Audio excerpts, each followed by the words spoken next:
Yeah.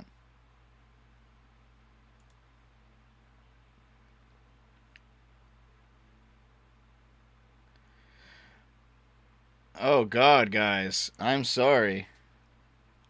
I've been talking to myself this whole time. I haven't. I didn't hit the start stream button. Oh no. I've I've had like a good 5 minute conversation telling you guys about certain things that have just happened.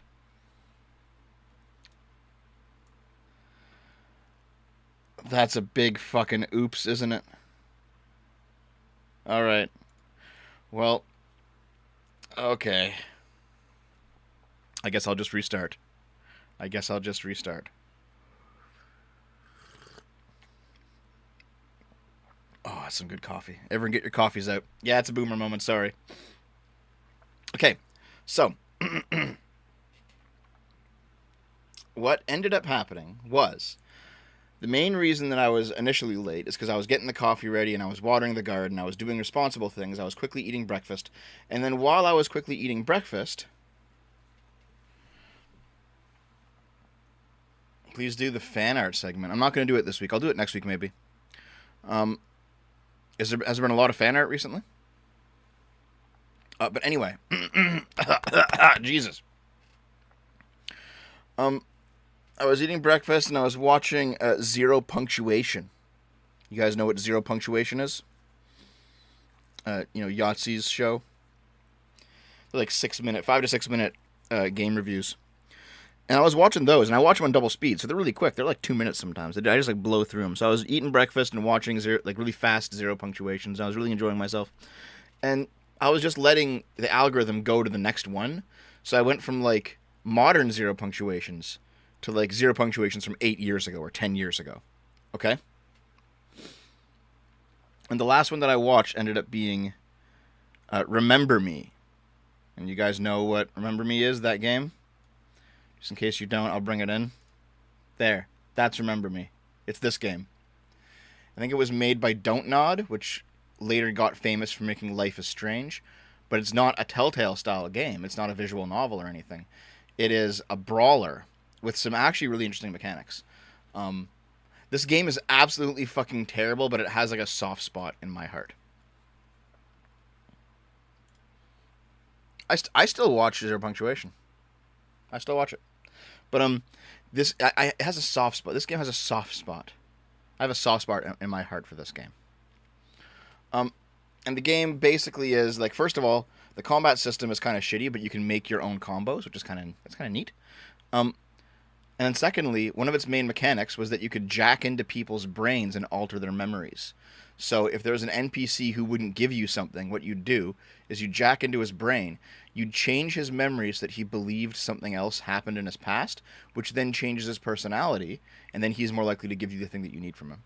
So this was a weird little game that had some great ideas, but it was janky and not well put together, and I only just remembered it because I was watching the Yahtzee zero punctuation on it. I know someone bought me this game on PlayStation 3 and mailed me it. And it's like, Dave, you got to play this on the show. And I was like, okay. So we played it on the show. And we played it for like 3 hours. And Dave and Naomi wanted to bow out. They were like, we can't fucking play this. We can't. Oh my god, we can't. And I was like, is it really that bad? Like, it's bad, but it's bad in kind of the same way that Deadly Premonition is, and that I kind of enjoy it. It's not it's not as good as Deadly Premonition is, but it's like a lesser thing of the same quality. Good ideas, bad execution. I can kind of appreciate it. Well, yeah, I mean, it came out what, like 10 years ago. Anyway, that's what happened. I just got to thinking about it. I was just wondering if anyone else remembered that game. Mm. You guys all have coffees? You better have coffees.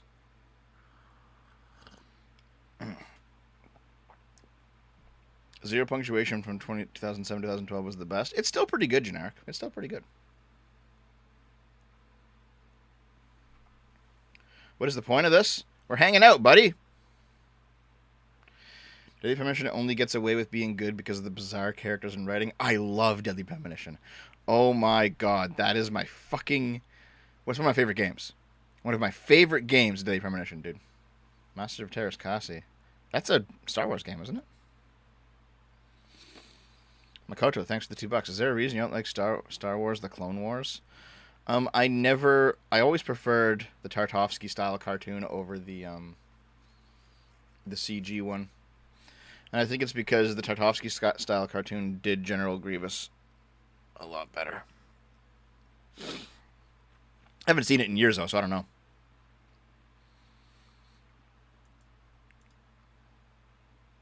Oh, it's 3 a.m. for you, Bibby?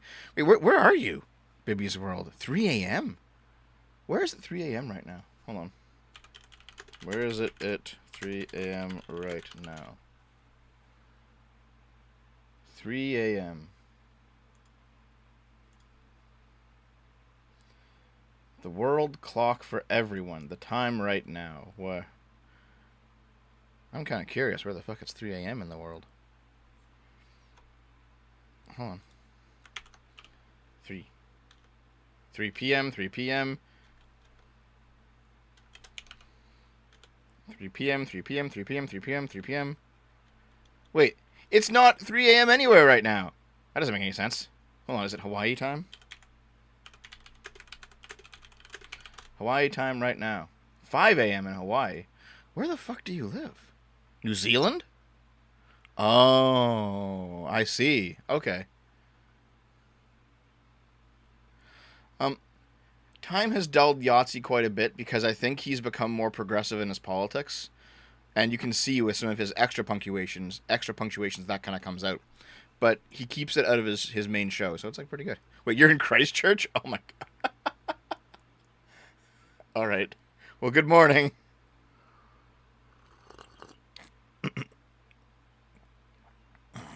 Oh. Just having a dumb moment. Yeah, I'm pretty dumb. He doesn't know the earth is round. I'm a flat earther, guys. That's what it is. Oh, I kind of feel off today. I don't know. I feel like simultaneously really tired and kind of restless. Ugh. This is the kind of mood that I get. You know what? You know what it is? This is the kind of mood that I feel before I experience a drop in productivity for like a week.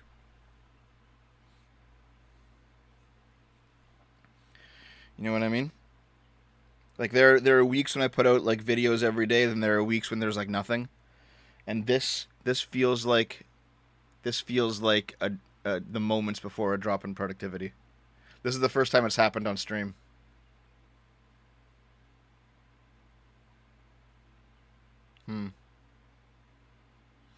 I've always wondered, like, AKA laziness. Yeah, maybe. Maybe it is. Get to the news. No. You know what? Now it's going to be 10 minutes longer till we get to the news. Fuck you. It's not about taking a break. And it's not about being lazy. And it's not even about wanting to take a break, because I don't want to take a break. But there's moments, I'd say they come on every couple of weeks, every few weeks, where I'm just like, I can't. And I don't know why. Haven't been able to figure it out. Your video yesterday made me lose another layer of faith in humanity. I don't know whether to laugh or cry. Keep up the good work. Thanks, pal. If you missed Game Boomers last night, you missed out, folks. Yes, you did. Schnitzel. So Schnitzel has sponsored a playthrough on the gaming channel, Game Boomers. And we played that GameCube game, Def Jam Fight for New York. What a shit show game that is. Holy fuck.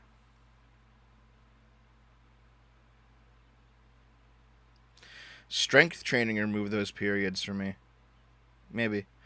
Like, I haven't been able to really consistently get a grapple on them, but I have made them last low T, maybe. I have made them last not as long. So, for example, there used to be moments, like, we're talking years and years and years ago, they would last for like a month. they would last for like 2 months. Now they might last for a couple days or a week at the most. That's pretty good. You know, I wonder if I'm like manic depressive sometimes, where I have like periods of really great, like amazing inspiration and the ability to work and like the ability to write, and I can just do it, and it's like it's amazing feeling. You know, I'm like genuinely in love with doing it. And then there's like a period after that where I'm just like, I can't do anything. I can barely do Game Boomers. I can't make any videos, and I'm just like, well, I gotta fucking get a handle on this somehow. There's people relying on me now. But yeah, if you didn't watch, guys, one of our bigger donators, Schnitzel, he funded a playthrough of Def Jam Fight for New York. I pinned the stream, as always, as the pinned comment in the chat room, so please consider following Game Boomers. It's on Twitch and it's on YouTube under the name Game Boomers. So, Dev is transitioning. More sunlight, next technology, go to the gym. It's called Burnout. Dev's having a period. Def Jam was kind of fun, yeah. Ugh. I probably do need to work out more. I probably do need to get more exercise, get more sun, which is it's more possible to do in the summer. I don't know enough about the Ethan Ralph situation yet. I'm gonna have to like link up with Flamenco and get like another stream going with him.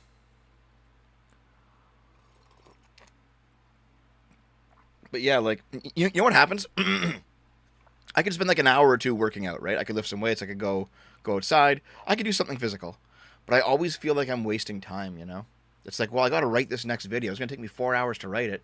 Do I really have a free hour to go work out? So I just try to force myself to write, and then sometimes it works and sometimes it doesn't. Yeah, Trizzle, I've been doing Ring Fit during winter, not so much during summer.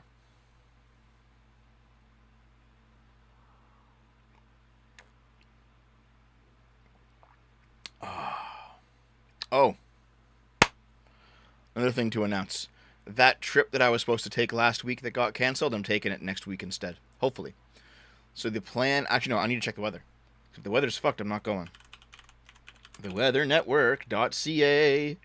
All of your Canadian weather news. Hold on. Nope, it seems to still be good. A good time... Jeez, it's going to get warm. It's going to be a good time to go on this trip. Okay. So basically, the idea is... Actually, you know what? I'm going to also message Flamenco right now.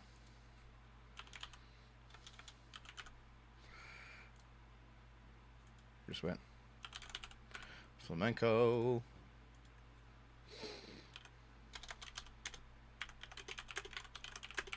I'm messaging him right now.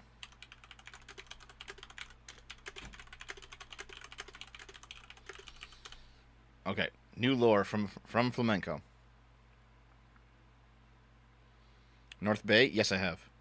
Never really stayed there, though. I always kind of drove through.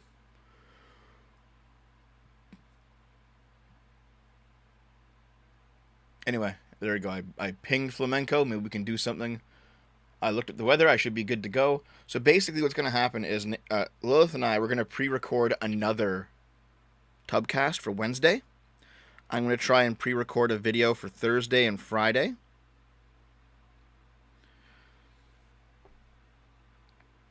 Well, Jimbo, I've talked. Oh, that's a fire alarm. I'll be right back.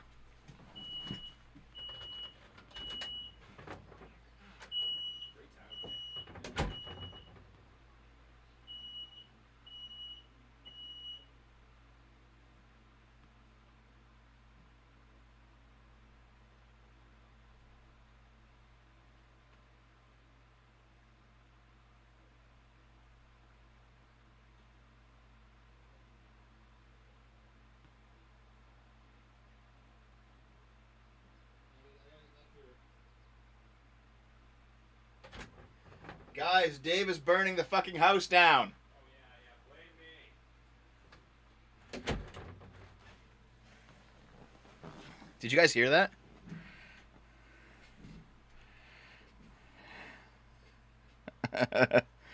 Oh, God. Please don't beat Dave for burning dirt. Thanks, Gregor. Thank you very much for the super chat. All right. God damn it, Dave. Dave is my host, my co-host on Game Boomers on the gaming channel, and he also edits some of the SFO videos. We're working together, man, on the channel now. Okay, so I guess I should actually tell you what's going on. Wait, there's the Twitch chick that started a grease fire and started shouting help over and over to her stream. How do I put it out? Oh, God. Coffee's good. All right. Blaming me again. Fuck off, Dave. Okay, so it looks like the weather's good enough that I will be going away this week. I'm going to be gone for 2 days. Dave's going to handle the gaming stream while I'm gone. I'm going to preset video uploads. We're gonna work really hard and have a bunch of videos prepped to go this week, so we won't be behind at all. Do you smell smoke? Your house isn't on fire. You're having a stroke. Nice.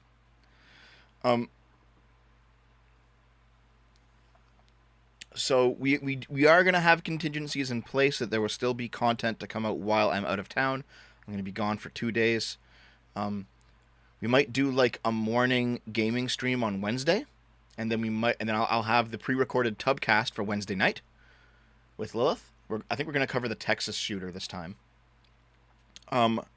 Thursday, Dave's going to do a show all on his own, assuming he doesn't like gimp out. And I will have a pre-made video coming out Thursday. And then Friday we'll come back, and I'll probably have a pre-made video for Friday. And then maybe if we get back early enough, Naomi and I can do Game Boomers Friday night. Dave will handle the gaming stream. Press X.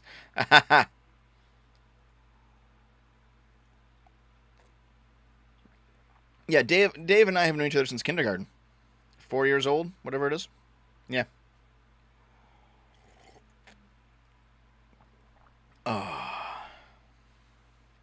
And so I will also ping Flamenco because I want to do a Ralph show sometime soon.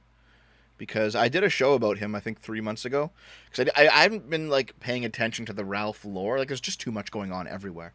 So I wanted to basically bring Flamenco in so he and I could go over some stuff and laugh about it for a couple hours. And I want to do that again, if he's willing to do it. Because I would love to get another catch up on it.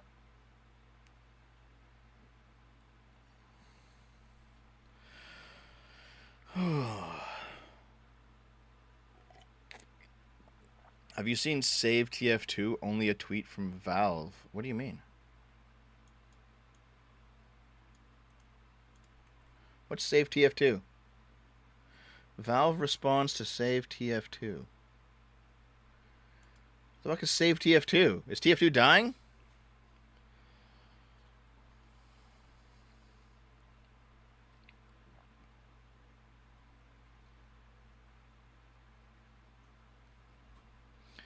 Well, I mean, I've kind of heard that like TF2 hasn't seen much updates recently. Is that what's going on? Is something going on about it? Did you see the Ethan Klein bomb the NRA stuff? Yes, I did. I will one day have to say something about Ethan Klein, but it's not today. I've been saving a lot of stuff on him.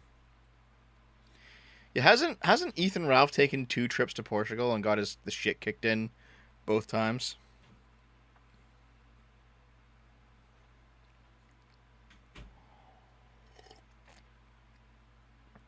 TF2 has been dead for a while, and Valve abandoned it to bots. Oh, okay. Well, that sucks.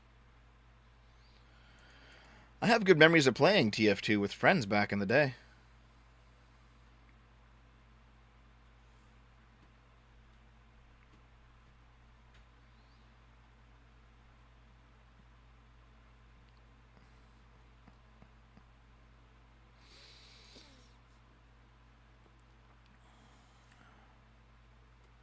All right.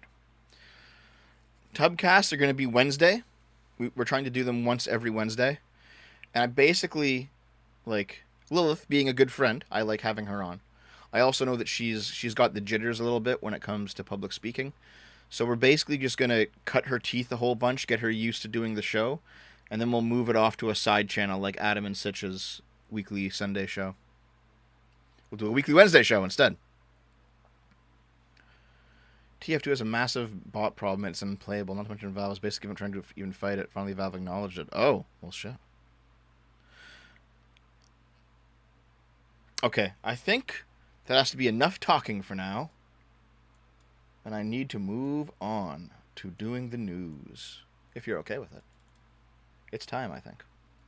Where's my news? Where's the news? Where's the news? Lilith is trans, yes.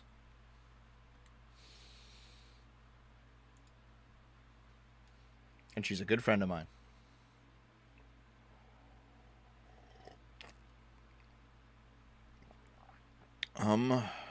Okay.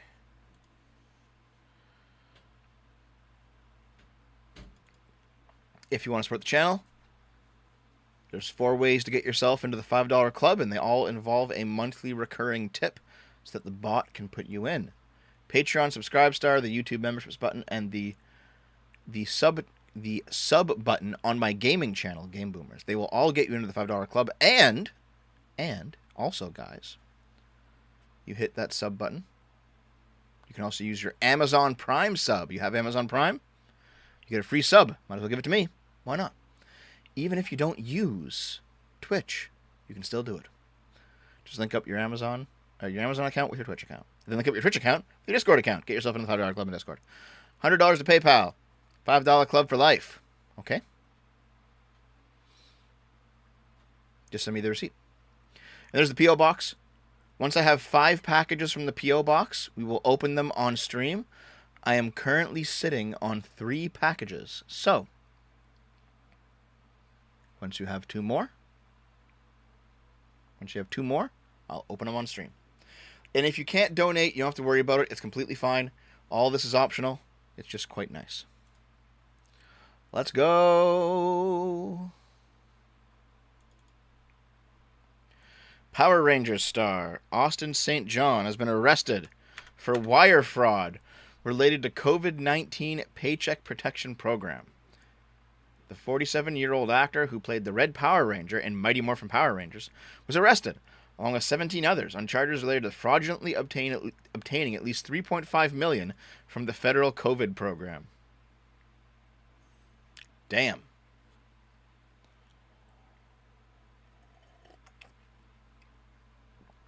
So, I guess times are tough after the Power Rangers money dried up, eh? Austin St. John, who is best known for playing the Red Ranger in several Power Rangers franchise installments, was among those charged with conspiracy to commit wire fraud on Tuesday. The 47-year-old actor, also known as Jason Lawrence Geiger, I didn't know that, was among the 18 defendants who were either arrested on suspicion of conspiracy or summoned to appear before a federal magistrate judge for the charges. If convicted, St. John could face up to 20 years in federal prison. Holy shit, dude! 20 years? Per the indictment, the group of defendants is alleged to have fraudulently obtained at least 16 loans and $3.5 million through a plan led by 2 men, Michael Hill and Andrew Moran, to defraud lenders and the Small Business Administration's PPP effort. Hill was allegedly responsible for recruiting co-conspirators who used an existing business or created a business to submit applications and obtain PPP funding. Moran allegedly assisted co-conspirators with the application paperwork. Okay, what did St. John do? Hold on. The DOJ announcement states that the defendants allegedly misrepresented information about the true nature of their business on the applications, as well as the number of people in the business employed and the amount on the payroll. Loans were then approved and dispersed by the SBA and other financial institutions based on these material misrepresentations. Instead of putting money towards employee salaries, utility payments, or healthcare benefits, St. John, that's the Power Rangers guy, and 17 others are accused of, in some instances, paying Hill and Moran to transfer the money to personal accounts before spending it on personal purchases. Others allegedly sent their fraudulently obtained funds to a third individual, Jonathan Spencer.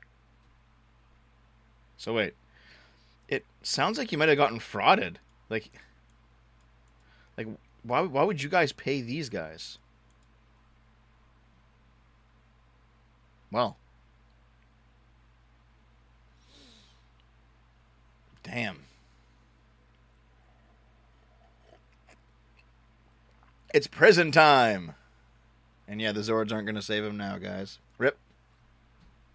Oh well. A change by Apple is tormenting internet companies, especially Meta. Meta's stock prices plunged after the company reported that Apple's privacy features would cost it billions.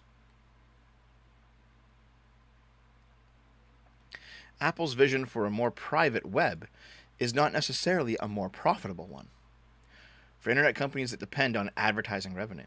That lesson was clear on Wednesday in an earnings report from Meta, the company that Mark Zuckerberg founded as Facebook. Meta said that privacy features introduced by Apple last year could cost Mr. Zuckerberg's company $10 billion in lost sales. Oh, so wait. Hold on. You were selling people's data so that you could get targeted ads. And now that you can't sell the data anymore, you're going to lose $10 billion in sales?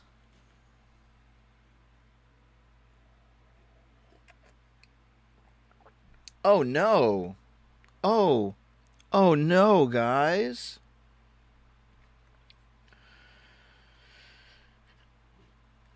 So Meta's trying to focus on the new idea of a metaverse, and Meta's stock prices dropped more than 26%. Zuckerberg said Wednesday that Apple's changes and new privacy regulations in Europe represented a clear trend where less data is available to deliver personalized ads. Meta's warning and its cratering stock price were reminders that even among tech giants, Apple holds extraordinary sway because of the control of the iPhone. And the tech industry received a clear notice that a long-planned shift in how people's information may be used online was having a dramatic impact on these companies. People can't be targeted the way that they were before. That breaks the model. It's not just an inconvenience that can be fixed with a couple of tweaks. It requires rebuilding the foundation of the business. Oh no, guys. Oh, yeah, I don't really care too much, to be honest. I don't care.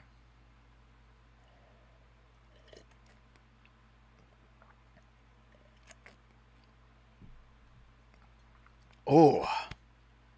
Yeah. Black. Bargain. Okay. A lot of this is just now financial talk. The most interesting part was in the beginning. Let's go on. Make womb for breakfast.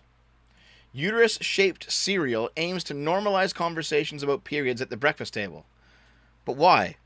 Why would you want to normalize conversations about stuff coming out of your vagina while eating food? A uterus-shaped cereal has been launched with the goal of putting conversations about periods on the table. Feminine care brand Intimina developed its raspberry-flavored Period Crunch to encourage families to discuss menstruation more openly.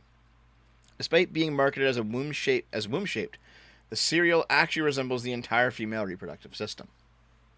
The wheat-based cereal is dyed red to mimic the color of blood. Jesus. Wow. Would you guys eat this shit?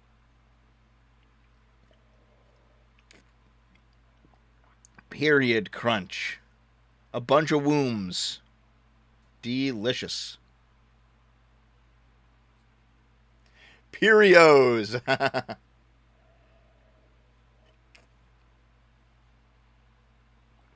Yeah, why the fuck? Why the fuck? Yeah, I don't even eat cereal anyway. Like I haven't had a good bowl of cereal in like years and years and years. And I used to eat it religiously when I was younger, but I just kind of stopped in my 20s. Dude. Actually, it looks kind of like it's covered in like a spicy chip coating.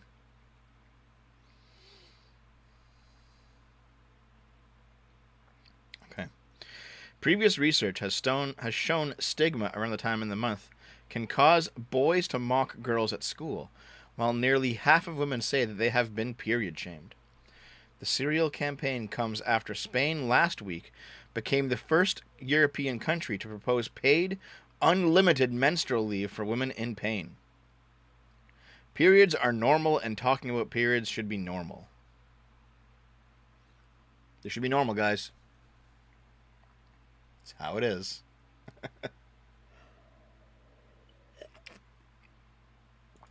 All right. Bride leaves empty seat in memory of her dead son and bursts in tears when she sees who shows up. Oh my god, guys. Dude, you know who's going to show up?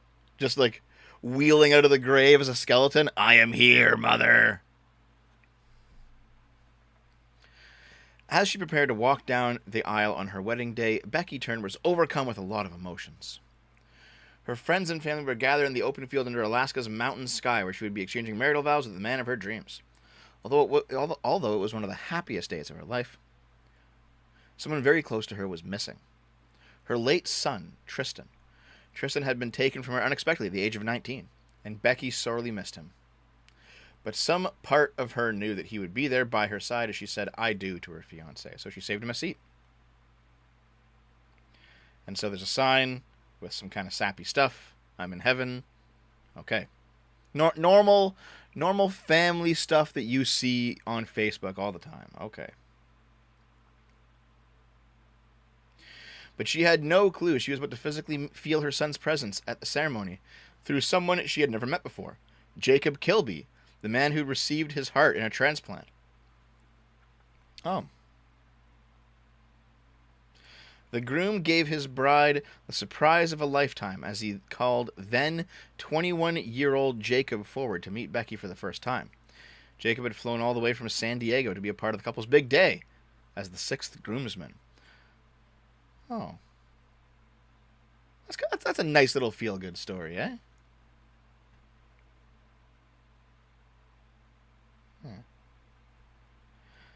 I am the one who stole your son's heart. It beats for me now. Ha ha ha. That's a nice story. I'm trying to raise my kids as homosexuals, and I never even have to say gay.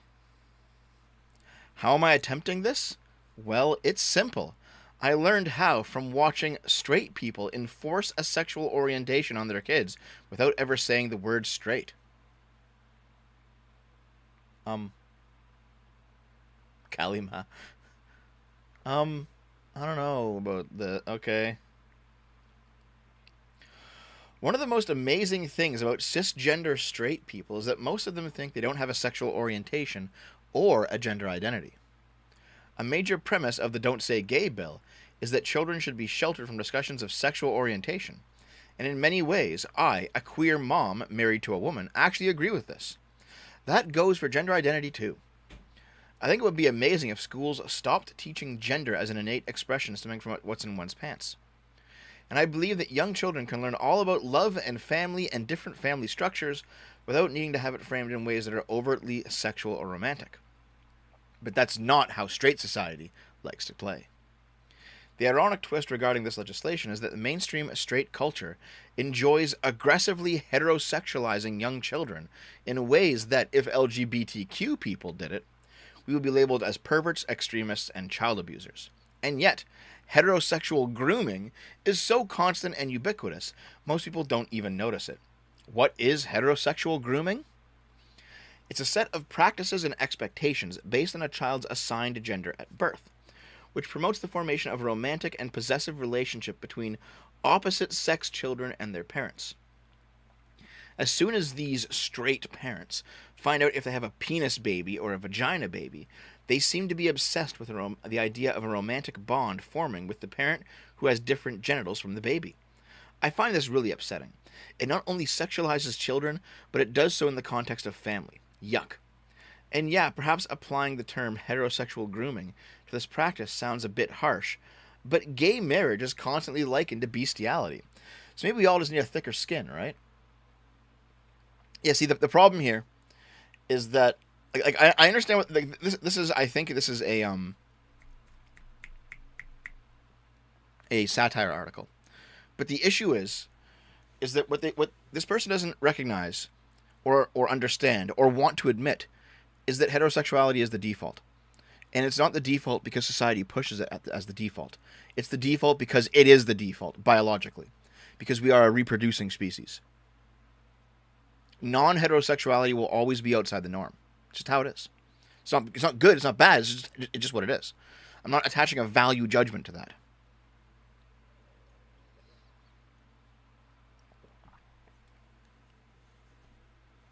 Yeah.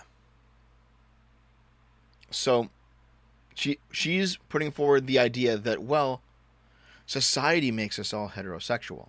We groom our children to be heterosexual the same way that people on the right say that we groom our children to be homosexual. She's making that argument here, and I think this entire article is going to be her making that argument. But what she's not accepting, probably for ideological reasons, is that we actually are a heterosexual species generally, and that is just biologically normal. Okay, so let's keep reading here. Let's see if I'm right. Before anyone freaks out, let me take a moment to say hashtag not all straight people. But if you're a straight person who's feeling defensive, I suggest you explore that defensiveness. Is it because perhaps you are so accustomed to being part of and promoting a multi-generational, zealous, and omnipresent offense for Team Straight without even noticing that you're doing it? That's because this problem is systemic, and it's a system straight and cisgender people benefit from and uphold. Of course, you can actively opt out. That's a conscious choice. It takes a lot of work. Many parents think they say gay, but they don't do it often. They never do it when talking about their kids' sexualities. They may love and discuss LGBTQ adults in their life, but they imagine and believe their kids, or the kids that they know, are straight and cisgender. Even in the most liberal of households, most kids will be raised as straight until they come out as otherwise. Yes, there remains a high statistical likelihood that your children will end up straight and cis, but they are way more likely to be LGBTQ than they are to be a doctor or a lawyer or professional athlete. And plenty of folks are able to picture and hope for those futures for their kids. What is most disturbing is how heterosexual grooming is how a young child is when it begins, and how aggressively it is often carried out throughout the course of the child's life. This father of the briding business starts when infants from heterosexual families are brought home from the hospital in tiny onesies with slogans like "Daddy's Girl" and "Sorry boys, Daddy says no dating." Kids assigned male at birth may end up in a "Sorry girls, my heart belongs to mommy" or a "Boob man" tiny t-shirt. I know this is all in good fun. If your idea of fun is strategically forcing a sexual orientation on children before they can say dada or mama. And it doesn't stop when kids become verbal. To be fair, this is actually true. I find these to be kind of cringe and weird. You see a 1-year-old with a shirt that says "pussy magnet" on it, and I'm just like, that's pretty fucking gross, dude. And it doesn't stop when children become verbal. Toddlers are apparently major heterosexual flirts. From the way some adults talk, these kids always seem to know to make eyes at anyone who has a different set of genitals from their own. How they fine-tune this ability at such a young age, my own bisexual brain can't comprehend. It's almost as if parents are just willfully creating a world where there's only one way to be, and they project that onto their children. The blind indoctrination continues in elementary school and further into adolescence with daughter-daddy dances. Yeah, it's kind of weird too. Overprotective father culture and teasing kids that they are each other's boyfriend and girlfriend if they have friends who are the opposite sex. Even in adulthood, there's this idea that daddy never wants to be replaced by another man, and that no woman will ever be good enough for mom's perfect boy. Yet this stuff is also pretty weird too. Jesus, eventually you got to cut the umbilical cord, guys. It blows my mind that mainstream hetero society decided to take all of their twisted Freudian business and treat it like a public to-do list, rather than save it for therapy. At first, I thought this heterophilia forced on kids was disgusting, until it gave me the fantastic idea that I could also raise my children with a preferred sexual orientation from the very beginning of their lives. Although I am bi, my wife and I chose to go full-on homo with our kids, and let me tell you, I think it's working. As soon as we got our daughter home, she was obsessed with boobs. Beyond the milk thing, she was a boob man. As she grew up, most of her friends in preschool were girls, and we just knew that there was something more between them. As soon as she was old enough, we signed her up for softball so she could meet other LGB toddlers. Turns out, she's more of a high femme. Oh well, we'll let her quit as soon as she finds a girlfriend. Or maybe a wife. LOL, moms can dream, right? It's been a little awkward when kids talk about their straight dads and moms at school. If only they could keep that lifestyle to themselves. But we quickly dismiss that kind of talk by telling her that's just something that kids say. Now, because we're a two-mom family, making sure our son is gay is trickier. But we already have the perfect husband for him picked. We already have the perfect husband picked out for him. Another boy his age. Hi, Emilio. They even kissed once through the bars of their cribs. They couldn't speak yet, but why would that stop us from knowing they had a spark? We're doing whatever we can to encourage his gayness. Only letting him listen to show tunes and Britney Spears. And we're crossing our fingers that all this hard work will pay off. Okay, so I kind of, like, I get what she's saying. There is this weird trend among some parents to see, like, a 2-year-old or 3-year-old playing with another 2-year-old or 3-year-old of the opposite sex, and being like, they're gonna grow up together. Oh, that's cute, putting them together, and that's kind of weird. It's like, I find it weird. So I think she's satirizing that tendency.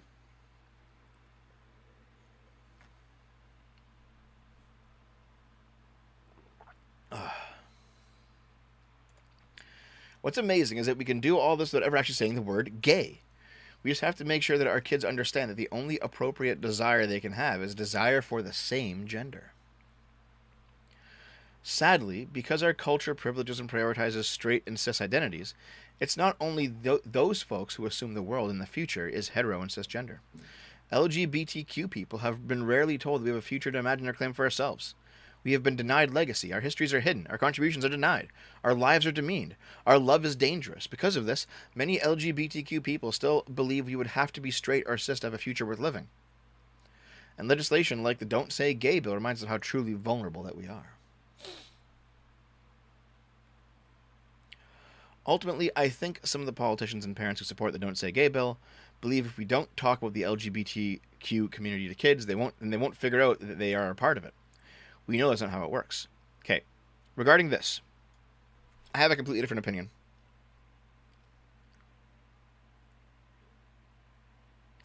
It was significantly more fulfilling for me to muddle through and understand the weird components of my personality, sexually and otherwise, on my own. I wasn't pushed any way, whether that be towards gayness or towards straightness, by anyone. I didn't have anything really all that reinforced, at least actively. And I was left alone to figure things out. And that was probably the best option for me. There wasn't like weird books in the fucking library that talked about this shit. And if there was, I didn't read them. There were like a few sex ed classes that we had to attend them, but I routinely kind of ignored it. I didn't give a shit. I know there was one awkward moment where my mom and my dad wanted to explain the birds and the bees to me, and I literally just left. I was like, I don't want to do this. Fuck you. I just pieced out after like 5 minutes. I'm just like, nope, I'm not doing this. I'm done. But the normalization of this stuff has made it less magical to actually discover for yourself, if that makes sense. You know what I mean?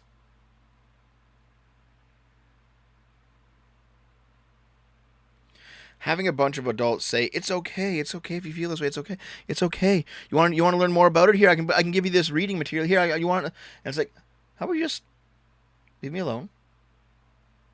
I'll head over to 4chan. I'll go over to some boards on 4chan and I'll peruse what's going on, outside the bounds of regular society, and I'll discover it for myself. The most interesting things are things you discover on your own, that you're not guided through. And I think the normalization of a lot of this stuff has made things a lot less satisfying, if that makes sense.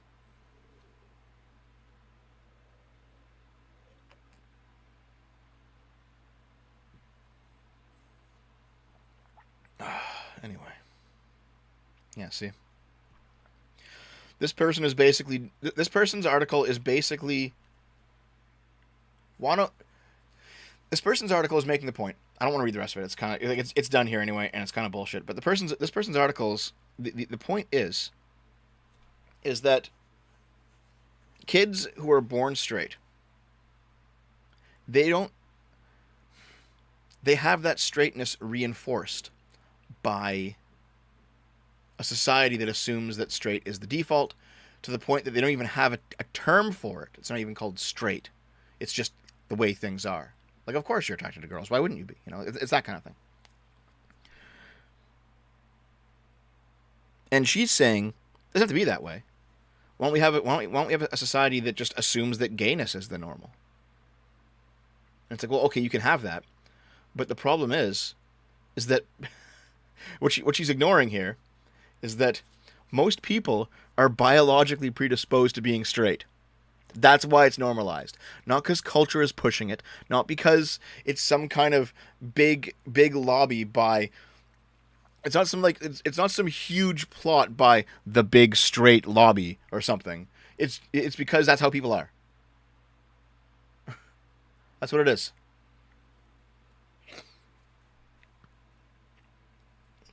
It's so stupid. And now, just because there is that biological normativity, does not mean that gay people are all faking it or they're all grooming victims or whatever the fuck. That's not true. But this idea that gayness and straightness are equal, it just depends on what kind of society you're raised in. No, no. If you lived in a completely homosexual society, there's going to be a lot of straight people in it who are probably repressed. Way more than there are repressed gay people right now.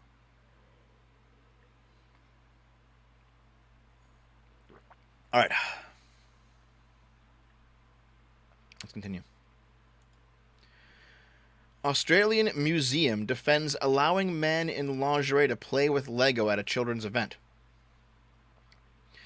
The Australian Museum in Sydney has defended offering a safe place where everyone feels welcome after a man wearing women's lingerie was photographed playing with Legos next to children. A man wearing black fishnet stockings, pink boots, and women's underwear. Another person wearing a top hat playing with Lego bricks surrounded by young children. You let a male in fetish gear play in the kids' Lego pit during school holidays. When I spoke to security, they said they could do nothing and pointed me to the organizer. He was sitting there with his full package out. What? Oh. Dude. No, fuck off.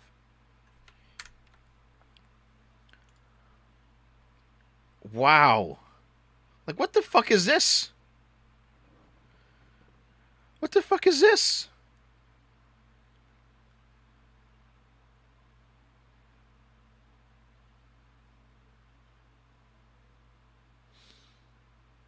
Like,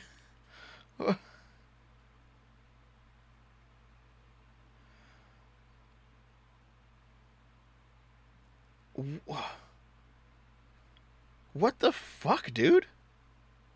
Like, why is this shit allowed?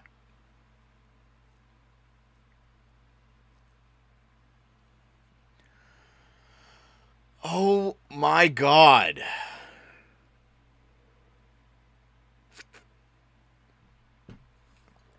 We're all out of coffee. Yeah. This is this is when you just eject the person by force because Jesus Christ, dude. What the fuck? What? Okay. All right. Jesus. Taiwan teen has awoken from a 62-day coma by the words chicken fillet. A young man who has been badly injured by a traffic accident and has been in a coma for 62 days suddenly became conscious when he heard his brother mention his favorite dish, chicken fillet. In July of this year, an 18-year-old male surnamed Chu from Hsinchu County was involved in a road accident where he was riding his scooter. During the collision, he suffered serious injuries to multiple organs in his body. When he was rushed to the hospital, he was rated with a coma index of 3. He had suffered subdural hydrops, perthorax, laceration of the spleen, right kidney, and liver. He's bleeding from abdominal cavity fractures, common iliac artery bleeding, and most of his internal organs were seriously damaged. They performed emergency surgery and were able to stabilize his condition, but he fell into a deeper coma. During the hospitalization, he underwent 6 operations, included craniotomy, laparotomy, right kidney nephrectomy. I don't fucking know what it is. Liver repair, right clavicle, femur reduction. Oh my god, all this shit. Jesus Christ. His body repaired itself one step at a time. He went through a constant tug of war with the god of death. When he was on his 62nd day in a coma, his older brother suddenly joked, "I'm going to eat your favorite chicken fillet," Unexpectedly, his pulse began to accelerate, and he miraculously began to regain consciousness, and his vital signs began to stabilize. He's like, "You will not eat my chicken fillet. No, sir."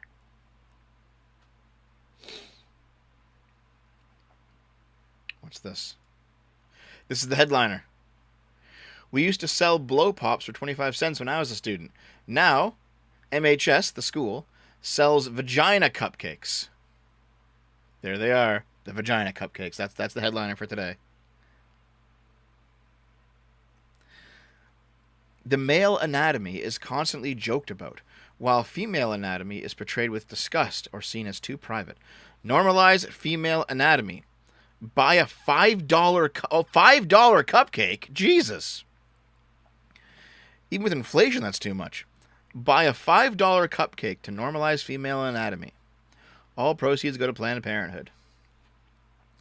Would you guys, the do of the last chicken fry? Hold on. Have you played Charles Barkley Shut Up and Jam Gaiden, sir? The cup cussy? You guys want some cup cussy? Would you buy? All flavors are fine, I ain't racist. Based. They kind of look like horse vaginas, to be honest. Alright. How reheating pasta and other carbs can make them healthier. Guess what? Pasta's back on my menu, boys! Ha ha ha ha ha! It's a common reaction to eating starchy carbohydrates. That energy spike followed by a slump that leaves us hunting for something else to eat and ultimately can lead to weight gain. This is because foods such as white pasta, rice, and potatoes have a high glycemic index. Our body processes and stores them as sugar, causing our blood glucose levels to rise rapidly. In fact, glucose from cooked starchy foods is absorbed almost as quickly as glucose from a sugary drink. But recent research shows how a simple kitchen technique and a little patience can even out the after effects of eating carbs. Let's see. Can I just close this, please? The glycemic index measures the impact carbohydrate-containing foods have on our blood sugar levels. It shows how quickly each food affects your blood sugar level when eaten alone. Low GI foods, such as lentils or beans, cause a slow, steady rise in blood sugar levels. But high GI foods, such as white bread or pasta, cause rapid peaks. The research, led by Dr. Denise Robertson, senior nutritionist of the University of Surrey, measured the blood sugar levels of 10 participants after eating a bowl of pasta over 3 days. The meal was served a different way each time. Hot and freshly cooked on day 1, chilled on day 2, chilled and reheated on day 3. The blood sugar levels of the participants were measured every 15 minutes for 2 hours after eating the pasta. As predicted, the hot bowl of pasta showed the biggest rise in blood sugar levels. The chilled pasta The chilled pasta resulted in a slightly lower rise. The surprising result was the reheated pasta reduced the rise in blood sugar by 50%.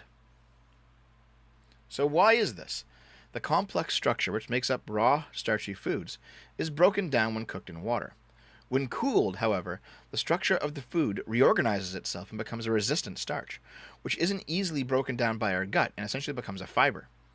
Finding out exactly why the reheating process has an influence over carbohydrates is currently the subject of more detailed research. The new discovery could be used to simply and easily improve health. We can convert a carb-loaded meal into a more healthy fiber-loaded one without changing a single ingredient. Wow. Dude, I could just eat pasta. That's not to say that reheating carbs gives us free rein to indulge in as many starchy foods as we like. We never said that food with more resistant starch is lower in calories, because it's not. There will be a small calorie difference because you're getting less glucose, but it's not a huge amount. So it's not going to cure obesity. But but the findings do have potential to help those with pre and type 2 diabetes, allowing easier control of blood sugar levels. As for the rest of us, any simple tweak to keep our fiber intake up and our belly satisfied is surely worth a go. Wow, so just cook pasta, chill it, reheat it, and it's going to be less starchy carbs. Okay, that's pretty good.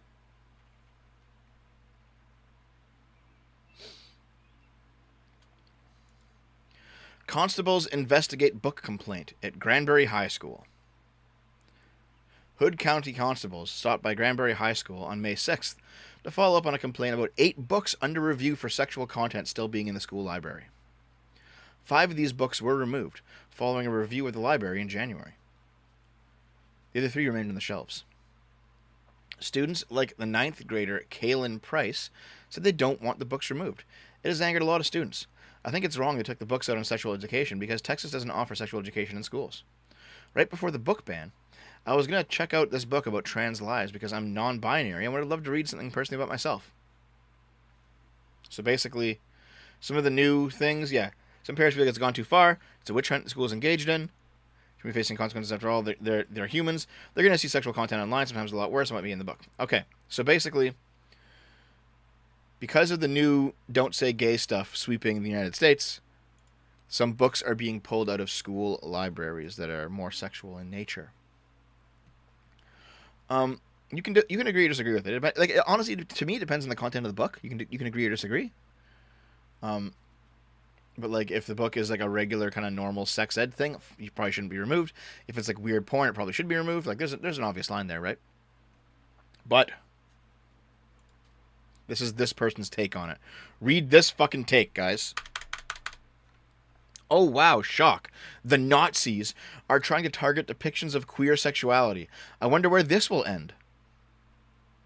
This shit is why I have zero tolerance for ostensively leftist people tweeting no kink at Pride and sex scenes are useless and wearing revealing clothes in public is a consent violation. Y'all are being collaborators, spreading reactionary propaganda. All of the progress made by feminists to combat slut-shaming and regressive cultural norms meant to oppress marginalized bodies and queer sexuality within my own lifetime are effectively being washed away, and a not insignificant part of our community is enabling it. The idea that young people inherently know better than their elders because they have more access to social justice resources than we did is looking pretty fucking silly right now, in light of how our memory of a world without those resources apparently wasn't worth listening to. You can't win the respect of cis-het society by railing against kink at Pride because they think that queerness itself is kink, that chaste, child-friendly material like red, white, and royal blue or She-Ra is porn. Assimilation was always a fucking rotten, counter-revolutionary trap. You cannot render yourself respectable without being invisible. That's the goal, to force everyone back into the closet, and yet I'm still going to spend June getting death threats again from people who think that the gays are being oppressed because I'm a slut. So, this person's insane. And I may need to save this thread for a future video, because there's some crazy shit in this, alright? Right now there's a big debate in the trans community between the assimilationists, who are trans women who just want to pass and get on with their lives, and not make everything about being trans, and have regular jobs and regular relationships, and just go about doing what it is they want to do. Nothing too crazy. And the trans, like, those are the assimilationists. They just want to pass as women and then live a normal life. Okay, fine, or as normal of life as possible. And then there's the other side of that coin. I forget what they're called. They're the other group that they believe that they should be as non-passing as possible, as not necessarily offensive, but as noticeable as possible as trans people. And that society should change to allow for their type of expression to be normalized outside of the man-woman binary. And the thing is, most people who I respect that are trans, like let's say they're trans women, what they're doing is they're transitioning to be women. They don't want to be a trans woman. They are a trans woman, but they don't want to be a trans woman. They want to be a woman. They're like, listen, I was born a male. I want to be a woman. I'm going to work as hard as I can to be a woman. Fine. But there's this new type of person that is like, I want to be a trans woman. Their goal is transness itself, not passing. Their goal isn't to be a woman, it's to be a trans woman. That's a different view. It's a different thing. I haven't completely thought this through. This is just like off the cuff. I'm still working this idea out. But I think there's a difference between trans women who want to be women and trans women who want to be trans women. Those are two different things. Those are two fundamentally different things.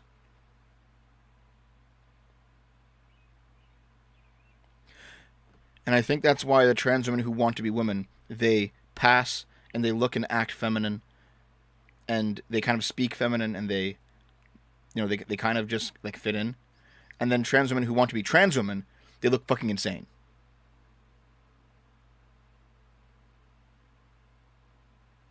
There's something here. I don't know what it is. I'm still thinking about it. There's something here, though. Okay. Let's continue. Schools are banning my book, but queer kids need queer stories. By Maya Kobabe. Maya Kobabe is the author of Genderqueer, a memoir. Very, very late on the night of September 23rd, I was tagged in an Instagram video. It was a city council meeting with an angry woman talking about something in a lectern. I didn't turn the sound on. Here are the sickos who wrote these awful books. Wrote a commenter, tagging me and another author. The next morning, I woke up to emails from journalists. My debut graphic book, Genderqueer, a memoir, had been banned at a Fairfax County School Board meeting. The story unfolded over the next week. I learned that Northern Virginia had become the center of a heated debate over transgender students' rights, and protests and counter-protests at the board had already resulted in the shouting, chanted prayers, and an arrest. One of the parents had decided to target my book, Genderqueer, which happens to feature an LGBTQ character, because she saw media coverage of the text after the parent outcry in Texas. She then checked her children's high school library and saw that Fairfax was offering these books too.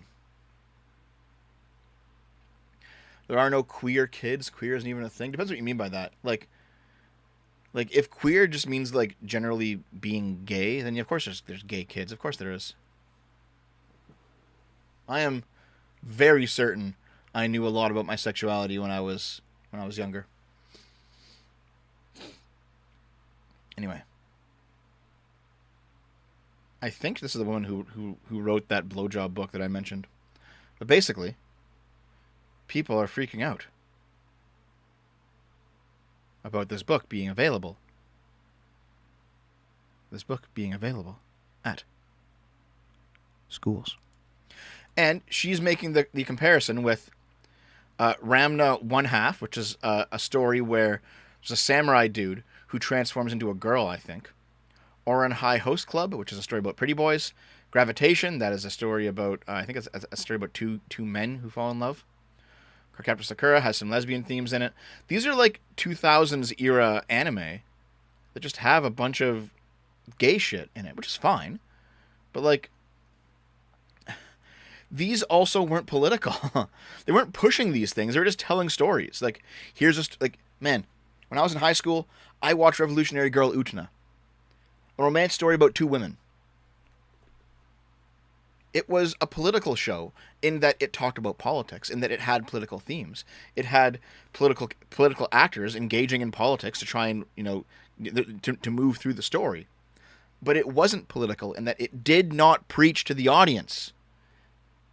That's the difference. Deep Space Nine is a political show. But it wasn't nearly as preachy as some of the shit we see now. Zatact. Gender bender stuff from Japan is considered trans now. Being a tomboy is considered trans now. They have basically made, like, the most feminine kind of woman and the most masculine kind of man. These are cis. Now if you're like a tomboy, or if you're like a metrosexual kind of like pretty boy type, but you're still straight and you're still cis, that's a flavor of trans now. It's kind of crazy.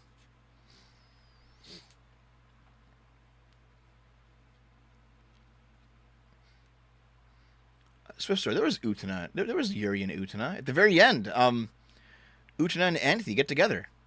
The entire show is about Utena and Anthe's like blooming relationship, dude.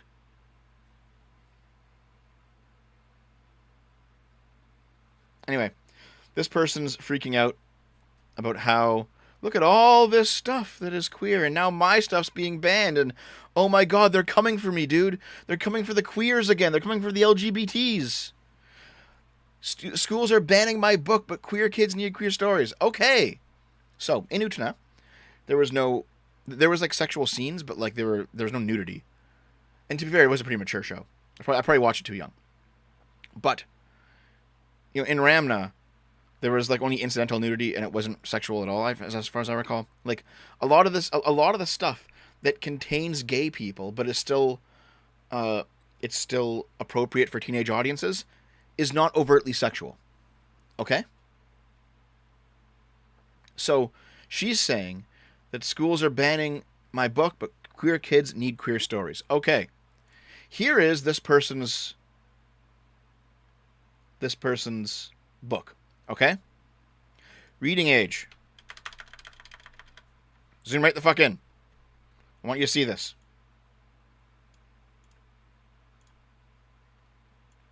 Reading age. 18 years and up.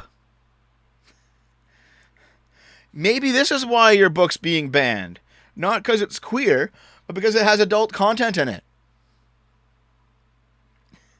You think this could be the case? Enhance. Oh.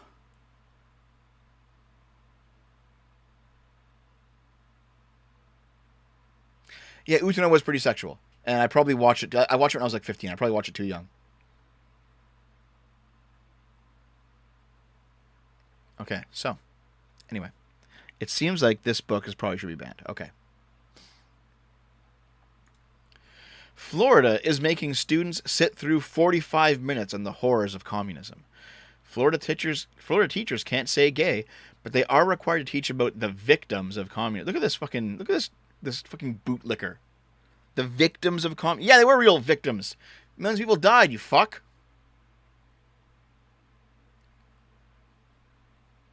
Acknowledging that queer people exist and have human relationships, bad. Nuanced conversations about America and race in school and the workplace, also bad. Nearly an hour-long, nakedly political lessons on the victims of communism, good and mandatory for a public school in Florida. Guess what? You wanted things to be nakedly political. You got rid of the neutral space, so fuck you. You don't get to play this. Oh, they're making it political. Yeah. This is the game. This is the rules. The rules that you set. The game you're playing. And the right's playing it back. Fuck you.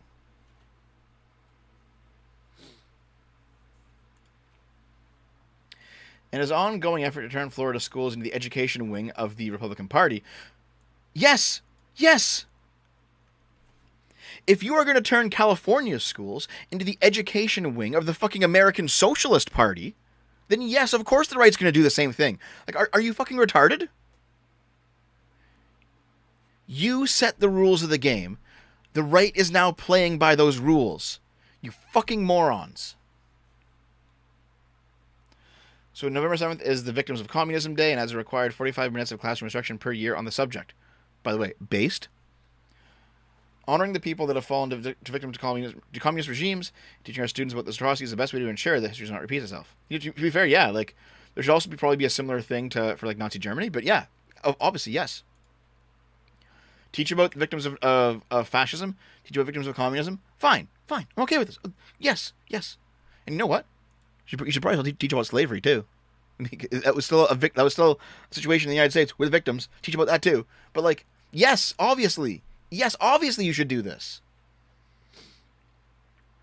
Okay.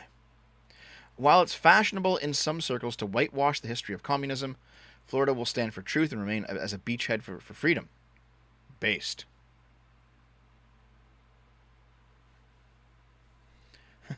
The bill also renames several roads in Florida after Cuban exiles and provides $25 million to renovate Miami's Freedom Tower.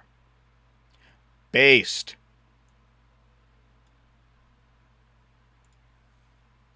Anyway, people are fucking are fucking freaking out. Okay, fine. November 7th is the day before Election Day.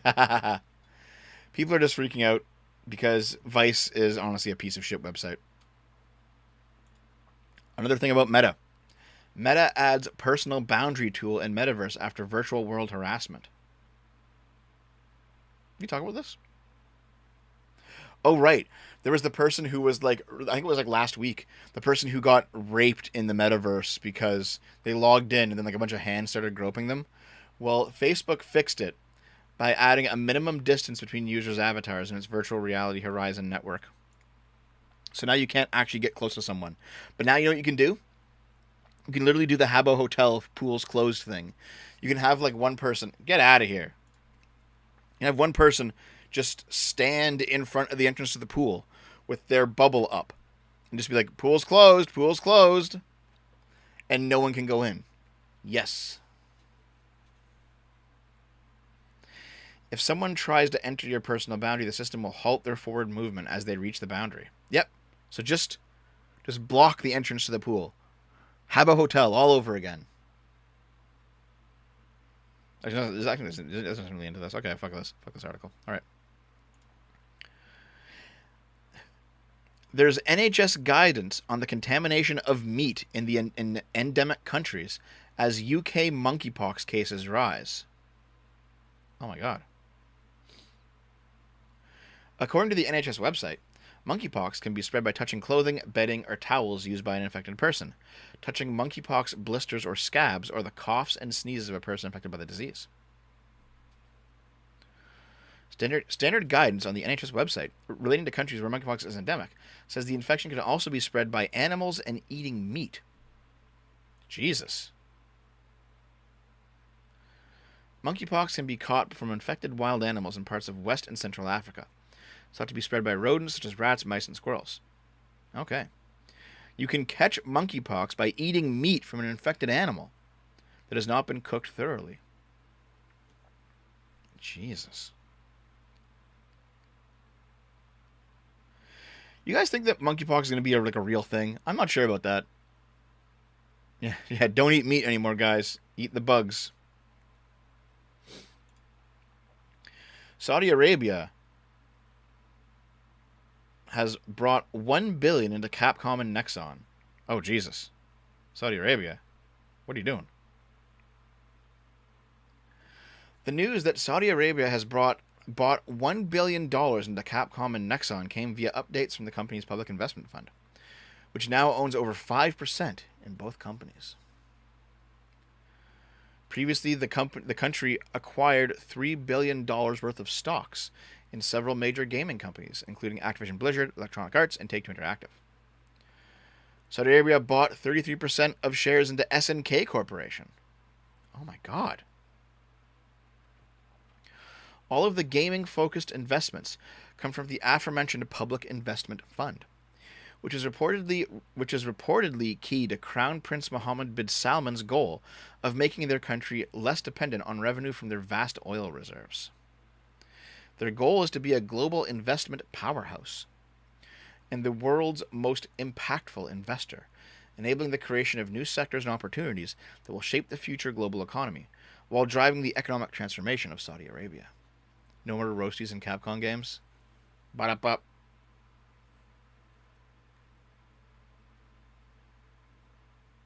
Damn, dude.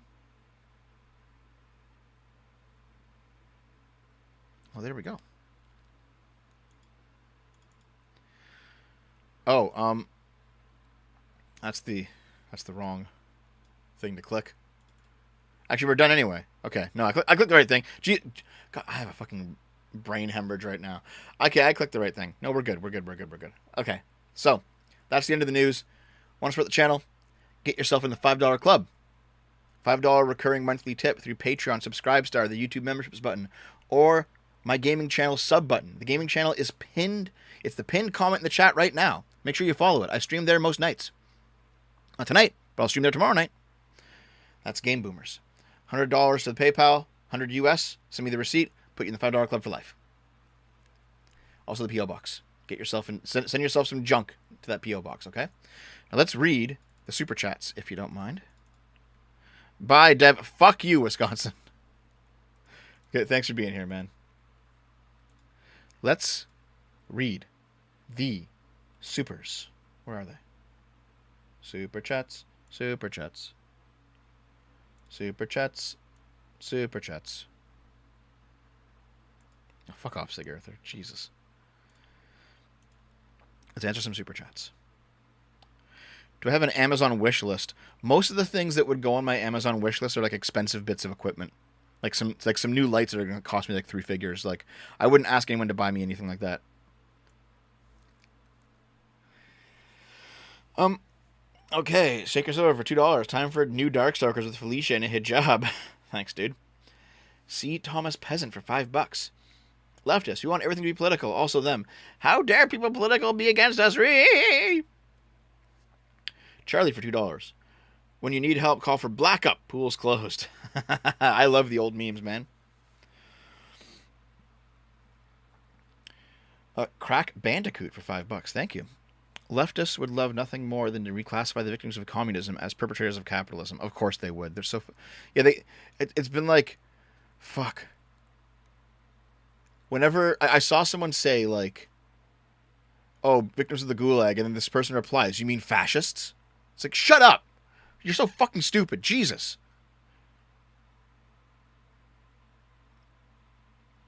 Leftoids. They're pushing a reactionary anti-communist agenda in schools. DeSantis is just teaching history.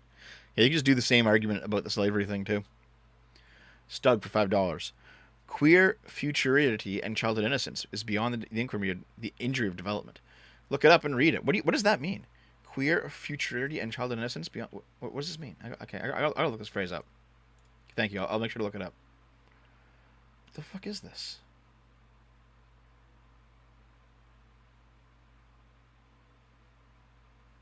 Okay, I'll check it out later. Thank you. Just having for $5. The fact that tomboy is trans hurts me dearly because now a lot of the tomboys are pushed into the trans mindset. It's honestly a sexual dark age. Yeah, it's kind of getting there, man. Like, things are a lot more repressive than they were 10 years ago.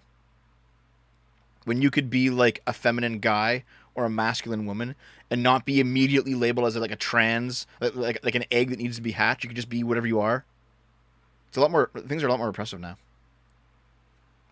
Patrick, thanks for the $5. Gonna head out, but I do want to know what your opinion on the viewpoint of tolerating the trans community, not believing in the ideology itself. That's fine with me, because like, trans people are not necessarily political transness in the same way that black people are not necessarily part of political blackness. Crazy Loon, can I go back in the closet? Yeah, go ahead. Go ahead. Also, you're just not buying the cupcakes. Fair enough, dude. Fair enough. C. Thomas for $5. Thank you. All this, everyone is welcome in safe space insanity is why the normie alphabet people are going to suffer the most from pushback, and that will be sad. Yeah, I agree. There's lots of just normal, almost like Pete Buttigieg types, you know? They're just like a regular dude who has like a regular job, has like a normal family. He just happens to also be gay. People like that are going to suffer the most from this fucking trans nonsense and this gay nonsense. Like you're destroying the lives of regular people for a political gain. It's so fucking terrible.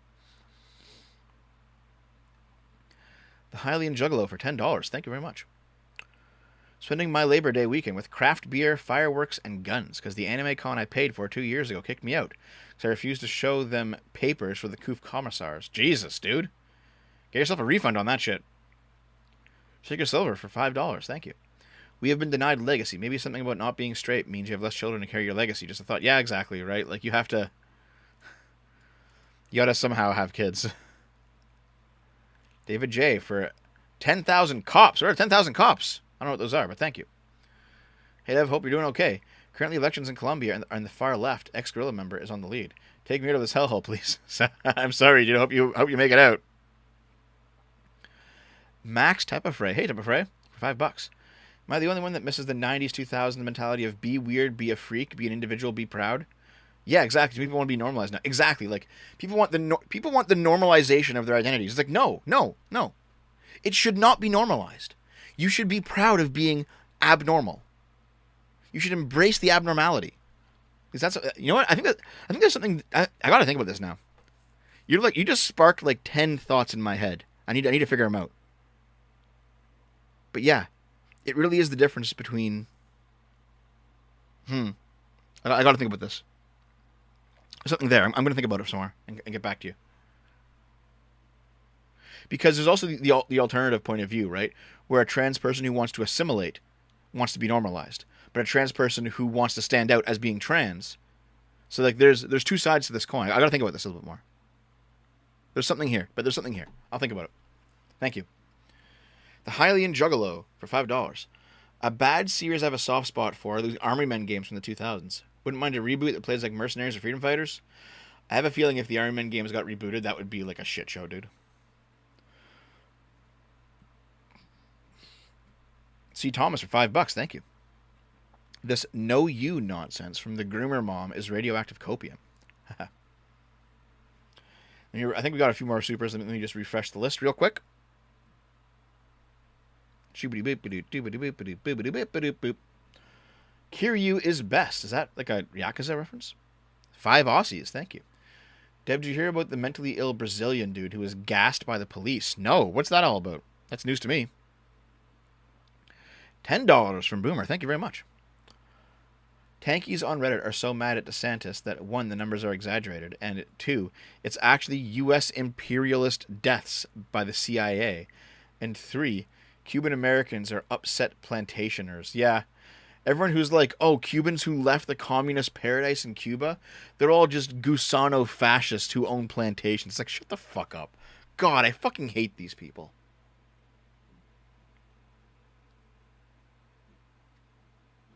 You know what? If there's like I do kind of fear the coming backlash against like gay people and trans people. That's going to be kind of scary.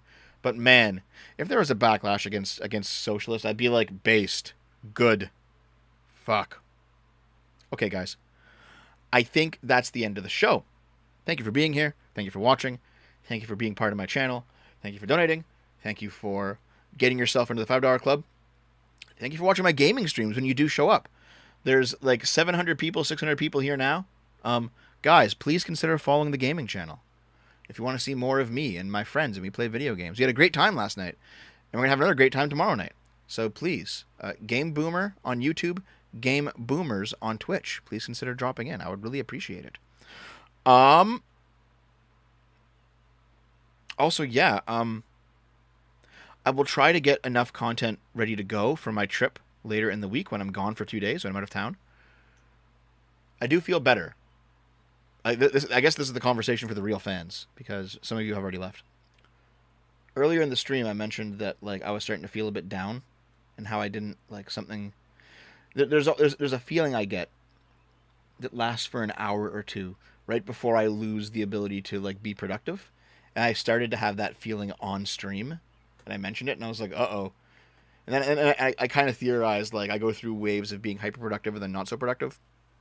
And I don't quite know what that is. I have discovered at least some mental techniques to shorten the period of not being productive. So it's shortened from, like, months to days or weeks, which is pretty good. But after doing this past week full of videos, I was like, oh, I'm feeling it. I feel a bit better after doing this stream, though. Maybe part of what I can do is if I can't do a video that day, I might just do an impromptu, like, hangout stream. Maybe I'll do that. Maybe that would be fun. Maybe that would be fun to do, you know? But in any case, I'm getting a lot better at doing this sort of thing. And I'm sure, like, getting more exercise and getting outside more would probably help, too. So maybe I will, in fact, head out. Actually, there's some shit I gotta do right after the stream's over. Some IRL shit. Maybe I'll find like an hour to go outside and just get some fresh air, you know? Oh yeah, hold on.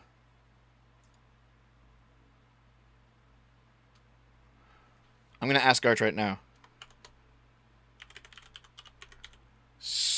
Is there Skaven or not? My chat is asking. I do a tabletop Warhammer campaign every Friday at 3 p.m. on Arch Warhammer's channel. And he's been waffling about whether or not it's happening today. I just at everyone in the Discord. Todd, thanks for the $5, dude. I appreciate it.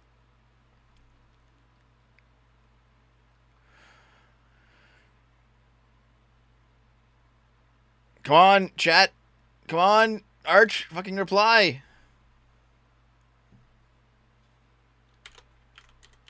At Arch. Arch. Oh, wait. You left the message already. I just didn't even read it. Arch says, I am dead. Dev can have money if he gives me half of his profits. Oh. Hold on. Probably no RP tomorrow. I am dying from COVID. I am dead. Oh. You said you're dead. I assume no RP. I'm so low energy, One Ryu. Thanks, buddy. You know what? I'm actually a lot more energetic on Game Boomers. Probably because like I'm bouncing off my friend and stuff.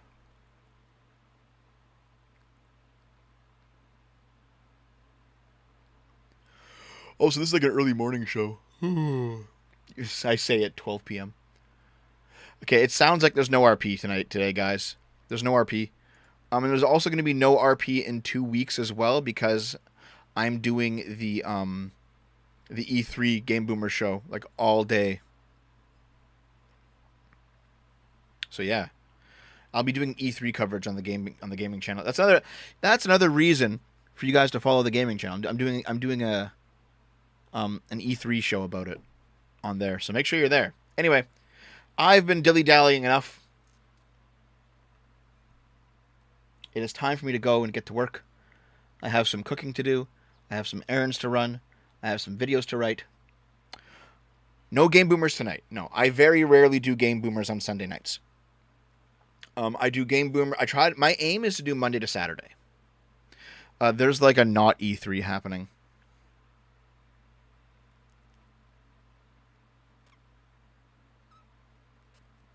No Game Boomers tonight, no. I very rarely do Sunday nights. The next Game Boomers will be tomorrow night. Naomi and I are going to finish up Kena Bridge of Spirits on PlayStation 5.